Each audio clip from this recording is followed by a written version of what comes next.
Sun Goku and prince Vegeta ये दोनों वो कैरेक्टर है जिससे आज के दौर में लोग पूरे एनिमेवर्स का सबसे स्ट्रॉन्गेस्ट डेडली डुओ मानते हैं। एंड आई नो कि कुछ सो कॉल्ड एनिमे लवर्स इस बात पे एग्री नहीं करने वाले हैं, पर इसके ऊपर हम बाद में बात कर लेंगे। वेल, गोकू और वेजिटा की ताकत के बारे में हम ड्रैगन बॉल फैंस से अच्छा कौन ही जानता होगा, क्योंकि हमें ये पता है कि ये दोनों ही कैरेक्टर गॉड फॉर्म पोसेस्ड करते हैं। पर इसी यूनिवर्स में एक ऐसा भी कैरेक्टर है जो इन दोनों के गॉड फॉर्म्स को बीट करने में सक्षम है, और वो है हमारा गोकू का बेटा गोहान। और शायद मेरी इस बात पे आप लोग भी एग्री जरूर करते होंगे। तो अब सवाल ये आता है कि अगर गोहान इनके फॉर्म को बीट कर सकता है तो क्या वो गोकू के अल्ट्रा इंस्टिंक्ट या वेजिटा के अल्ट्रा ईगो को हासिल कर सकता है? तो ये जानने के लिए आपको ये समझना होगा कि आखिर ये सेंस गॉड की को एक्टिवेट कैसे करता है। तो इसे शुरू करते हैं वेजिटा के अल्ट्रा ईगो से, जिसे हम मांगा रीडर्स ने पहली बार ग्रेनोला आर्क में देखा था। और ये फॉर्म इतना ताकतवर था कि खुद ग्रेनोला को अल्ट्रा ईगो की शक्ति के सामने अपने पैर पीछे लेने पड़े थे। पर जहाँ बात इसे एक्टिवेट करने की करे तो अल्ट्रा ईगो उसके यूजर की इंटेंस इमोशन के साथ उसकी फाइटिंग स्पिरिट को परखती है, जिसके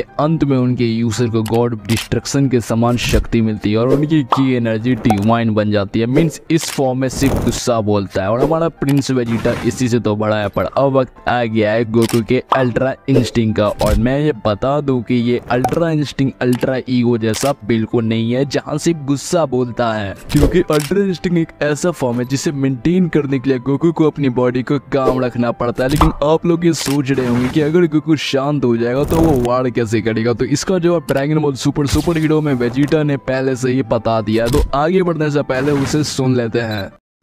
लड़ते वक्त कभी उसके माथे पे बल पड़ता देखा? तुमने गौर नहीं किया? घमासान लड़ाई के बीच भी उसका बदन और जहन पूरी तरह शांत था, और सिर्फ वार करने के लिए ही उसमें हलचल होती थी। सच में?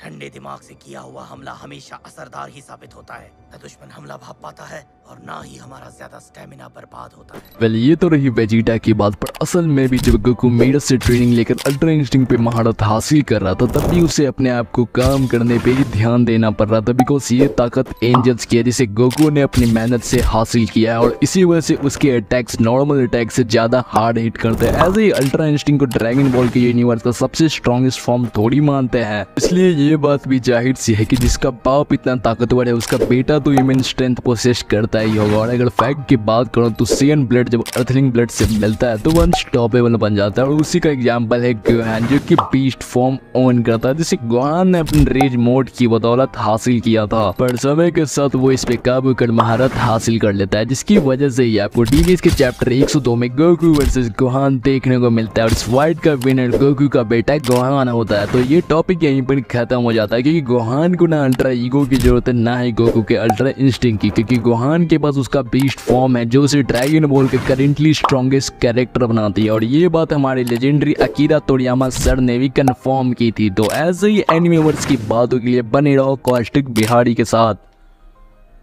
हीरो नहीं आए शो।